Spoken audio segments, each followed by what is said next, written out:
The wind was cold, carrying with it salt and water from the ocean. Occult had found the dragon Luther had mentioned going by the name of Nithaksh in Norse folklore.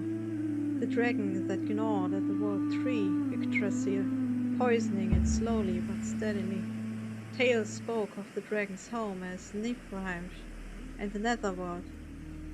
The demon knew a passage leading from hell into the realm of the underworld, but he couldn't cross hell's premises, and he didn't know if or where the earth was connected to that part of reality. Wulfr had helped him in searching the books and stumbled upon another creature known to the people of Scandinavia. Like the Scots, they sometimes spoke of the Selkies, shapeshifters that could turn into seals and lived mainly in the ocean. Wulfr had seen them once. Her plan was to find them and ask them about Nithaksh. Selkies were beings connected to magic in rudimentary ways like werewolves, giving Occult hope that they might be able to help. The woman had put on sturdy and practical clothes, making her look like a female pirate of older times. Luther too had switched his suit for simple pants and shirt.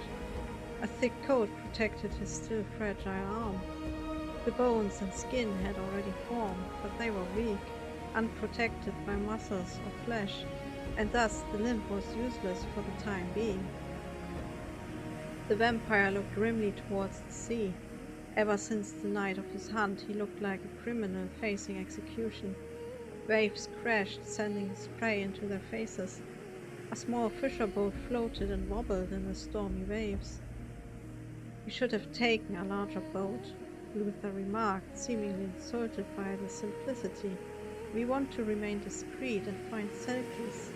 A yacht would be a very wrong choice for that." Wulfr smirked at the frowning vampire. She went closer and tousled his hair before he could defend himself. "I liked you better when you looked like a poor man's son with dirt all over your face, anyway." Luther held her by the wrist, but it was in a playful manner. A thin grin curved his lips as she kept smiling. Avoiding his eyes, he let go of her. "Someday everyone has to grow up," he uttered, already walking towards the boat. The demon noticed how the vampire gripped the top of the boat's hull tightly with his left hand. His whole body was tense. "Relax, Luther," Wulfr laughed while rowing. "God, I hate the sea," he growled, causing the werewolf to cast Occult a mischievous glance. They rowed all the way up to the north, away from Scotland towards the Norwegian Sea. The demon would row on his own when Wulfr curled up to sleep. After a day, the raging waves settled a bit, but the air only grew colder. Occult stopped rowing and let the current carry them a bit when he saw the stars above in the cold sky. "You like the stars?" Luther spoke from his coat, which he had dragged tightly around his shoulders and up the face. The red eyes gazed at the demon, making him almost uncomfortable. It was impossible to tell when Luther slept and when he was awake. His unusual lifestyle, in which vampire needs and human tradition mixed, gave him no clear cycle of night and day. He would be awake, and then sometimes at midday or early evening, or right before dawn, he would fall into a deep sleep for a few hours. "I think they are beautiful, full of ancient wisdom. I never liked the light. It's cold and dark and damned." The last words made Occult look away from the firmament and to his friend. Although the eyes shone blood red like the ones of a predator, there was sadness in that gaze. "It always makes me wonder when I see you act like a human," the demon spoke in an unaltered voice. "Why are you a criminal? Why don't you and Wulfr have a normal life?" Luther barely restrained himself from breaking out into roaring laughter. Instead, he shook his head and scoffed. "There is no such thing as a normal life," he uttered, his voice dripping with cynicism. "The term itself is defined by ever-changing circumstances that characterize the lifestyle of the mass. In peace, it's going to be work, having a home. In war, it's survival and sleeping in the open. Those circumstances can change, he snapped his fingers with a crooked smile, in the blink of an eye. Right now, peace is giving way to war, and grieving a loved one will soon replace raising a happy family. Why do you think that? I've seen war before. I know the subtle signs, the saber rattling as the fine people try to intimidate their enemies, the bloodlust lying in the air. He sniffed like a dog, his eyes suddenly displayed a mad glint. It's survival in its most primitive form. Despite the uncomfortable expression, Luther's voice was sober. It showed Occult that the vampire was still human, even if he might have stronger animalistic urges than ordinary ones. I don't think you're a monster, Luther, the demon replied when he remembered their last conversation alone. I don't think it's what you are that makes you inhuman. It's how you think and what you do. Again the vampire laughed, but it was low and warm this time. You're a true simpleton, Occult.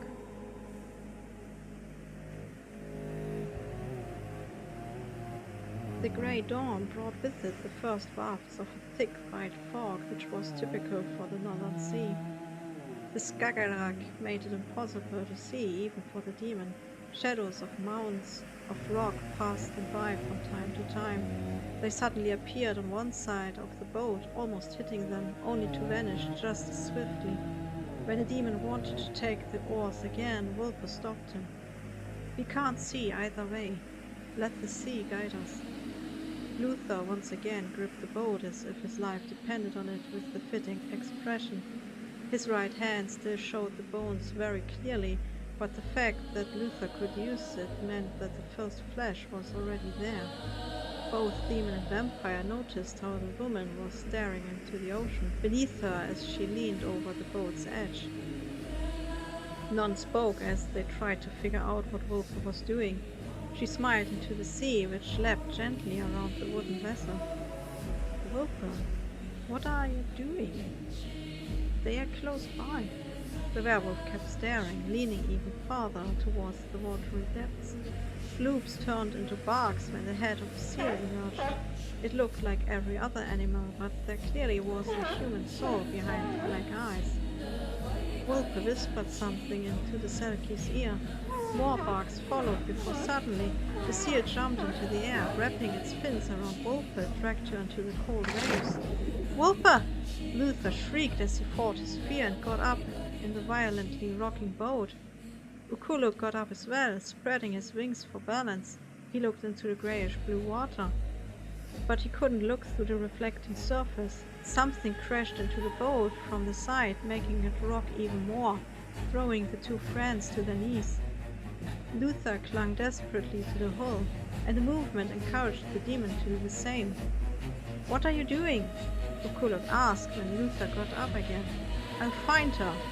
The heroic jump never came to pass, since another impact sent the boat tumbling, and vampire and demon fly into the water. Occult saw Luther struggle with his panic as he ran out of air. The demon himself didn't have that problem and swam to help his friend back to the surface. The Selkies, however, intervened once again.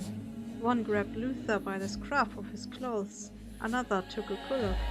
The sea grew darker as the seals carried them deeper.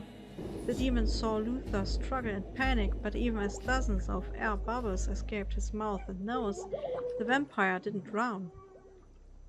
In his clinging to his humanity, Occult's friend had completely forgotten that he was pretty much dead already. After a time of wordless dragging through the water, they entered a complex system of caves and tunnels. Breaking through the surface of a circular pond, the demon took a breath of fresh air. Next to him, in another pond, Luther gasped for oxygen. Still a bit frantic, he made haste to get out of the water and onto the dry grey rock around. The cave looked like a sponge, with all its tunnels leading elsewhere. Wolpe sat on the ground, waiting for them. Luther jumped to his feet at once, running to his friend. I'm sorry, Luther, the werewolf uttered with an apologetic look. They like to have fun. Ukuluk heard the giggles of women and saw the seals turned into humans. Long grey and white clothes made of skins covered their bodies. There's nothing but nonsense in your heads, scaring strangers like that. A tall, broad-shouldered man scolded the young woman, who disappeared into the tunnels. He wore the same seal coat, and his hair was still wet from the ocean from which he had just sprung. "You want to meet our queen," the Selkie addressed Wulpe in a plain tone. He knew they weren't ordinary humans. Okuluk could see it in the yellow eyes. Wulpe helped the shivering Luther to his feet. How the vampire could feel cold was a mystery to the demon, yet the werewolf took her friend's distress seriously.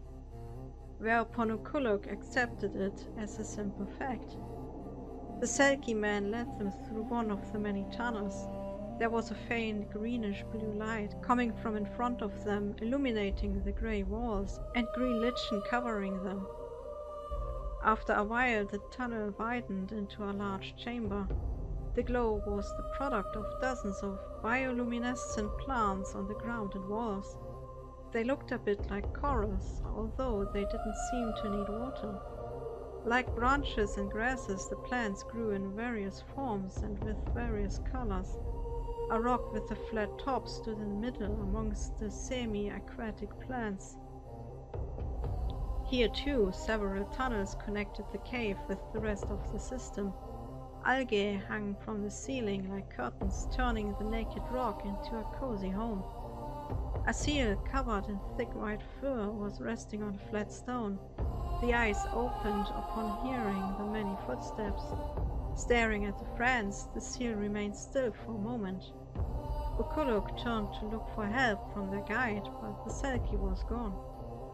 It was Wulpe who spoke, being far more confident than Luther, who stifled a sneeze. "From shapeshifter to shapeshifter, I ask for your help." The words echoed through the cave as the seal disappeared behind the rock. A woman with long black hair and blue eyes stepped through the glowing plants. Like the other Selkies, she wore the magic seal coat. "And what might that help be?" the queen asked softly with a hint of sincere curiosity. "The dragon Nithaksh, residing in the netherworld. We mean to find him." The Selkie queen kept pacing through the cavern, mustering the three friends with utmost interest. "I know Selkies have magic in them. You know the way." "Water is a magnificent element, flexible, unyielding, and everywhere," the queen replied, still pacing. Okuluk could feel her eyes on him, and a glance at Luther told him that the vampire was equally unsettled. But Wulpe remained calm, even relaxed, in the Selkie's presence. "Our magic does indeed allow us to cross the realms by the way of water." Silence filled the cavern before the queen continued. "But why would you want to seek out Nithaksh?" "For his teeth," Luther chimed in, "to help a friend in need." At once the Selkie was standing in front of the vampire, their eyes locked when she asked, "You want to kill something?" Luther avoided his gaze while answering, "I want to protect something." Seemingly satisfied, the queen turned back to Wulpe. "Very well, but I would like to make use of that opportunity." She showed a smile similar to those the female Selkies had worn.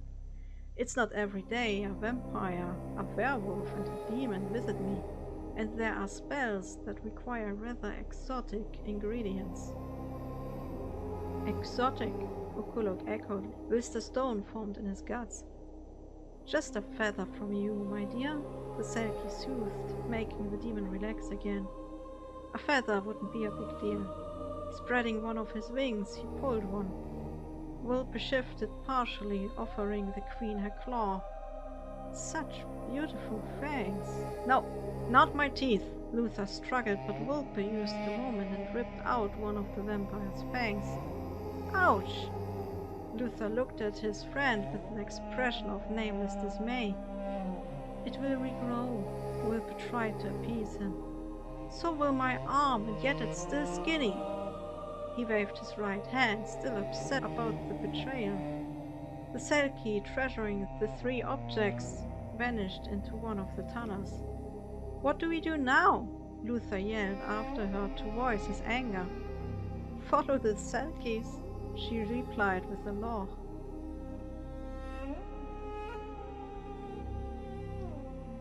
Luther looked miserably into the ponds from which they had emerged the first time. "Damn you, Selkies," he muttered when the seals urged them to follow into the water. Showing no fear, Wilke listened to the call. She seemed to strangely enjoy the mad wildness of the Selkies. "You want to save your friend, don't you?" Occult said in a careful tone, looking at his friend from the side. "Of course I do," Luther muttered, slightly angered, although the demon believed he was angry with himself rather than with anyone else. Like the last time, the Selkies dragged them through the water and guided them back to the boat. Guided by the swarm of seals, the boat was driven deeper into the Skagerrak. Occult shook the water out of his feathers, and Wilke took her dry coat she had left in the boat to warm herself. Luther stared into his own reflection, trying to estimate the damage done to his teeth. "It will regrow," they say. "It's not fun getting a tooth pulled, you know," he muttered, still grumpy but far less hostile. "Come on, Luther," Wilke laughed. "I lost a claw. Do you hear me cry like that? Your claw is not essential for your survival." The woman stopped laughing to look at the vampire with a compassionate expression. "We do it for Atsushi." "Yeah, I know. I wouldn't do it otherwise."